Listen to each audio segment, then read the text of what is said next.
শুভ আদ্রিতের সাথে থানায় দেখা করতে আসলে পুলিশ অফিসার এসে তাদেরকে নানান রকম কথা শোনায়। এরপর শুভ আদ্রিতের জন্য বাড়ি থেকে খাবার আনলে আদ্রিতকে দিতে গেলে পুলিশ অফিসার খাবারগুলো ডাস্টবিনে ফেলে দেয়। শুভ বলে, এটা আপনি কি করলেন? পুলিশ অফিসার বলে, থানাটা কি আপনারা হোটেল পেয়েছেন? এই বলে কথা শোনাতে থাকে। ওদিকে মোহনা আদ্রিতের সাথে দেখা করার জন্য মরিয়া হয়ে ওঠে। আকাশ বলে, তুই এখন আদ্রিতের সাথে দেখা করতে পারবি না। মোহনা বলে, তোর উকিল তো কিছুই করতে পারছে না, এই ভিডিওটা তো মিথ্যে। আকাশ বলে, তুই কি ছিলি তখন ওখানে? মোহনা বলে, ধরে নে ছিলাম, আমি ছিলাম। এই নিয়ে তারা কথা বলতে থাকে। এদিকে শুভকে পুলিশ অফিসার বলে, এত রাতে এখানে থাকবেন না, বাড়ি চলে যান, সেভ না।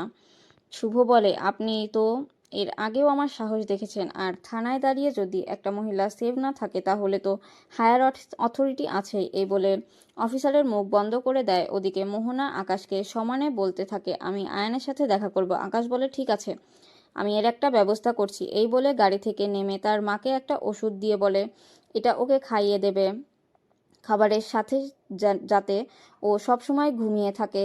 আকাশের মা বলে, আমি এ কাজ করতে পারবো না। আকাশ বলে, এটা করতেই হবে, না হলে ও আদ্রিতের জায়গায় ওকে দেখতে পাবে।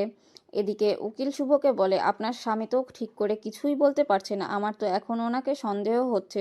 শুভ বলে, আমার স্বামী এরকম কিছুই করেনি, আমার তো আপনাকে সন্দেহ লাগছে। উকিল বলে, আমাকে মিস্টার সেন বলেছিল বলেই আমি এই কেসটা লড়ছি, আর সত্যি কথা বলেই দেই, আমার তো মনে হচ্ছে এখানে আপনাদের কোনো গোপন শত্রু আছে, এই কাজগুলো করেছে। শুভ আপন মনে বলে, গোপন শত্রু তো মোহনাই। এরপর মোহনা আদ্রিতের সাথে দেখা করতে আসলে আদ্রিত চিৎকার করে বলে, তুমি এখান থেকে চলে যাও। সেই চিৎকার শুনে পুলিশ অফিসার এসে বলে মোহনাকে সেখান থেকে চলে যেতে, বললে মোহনা সেখান থেকে চলে যায়। এদিকে শুভ বাড়ি ফেরার পথে আন্দাজ করে তাকে কেউ একটা ফলো করছে। এই ভেবে বারবার পিছনে ঘুরে তাকাচ্ছে। তারপর শুভ তার ব্যাগটা দিয়ে পেছনে যে তাক ফলো করছে তাকে আটক করে। হ্যাঁ বন্ধুরা, আমরা এমনটাই দেখতে পাবো আগামী পর্বে।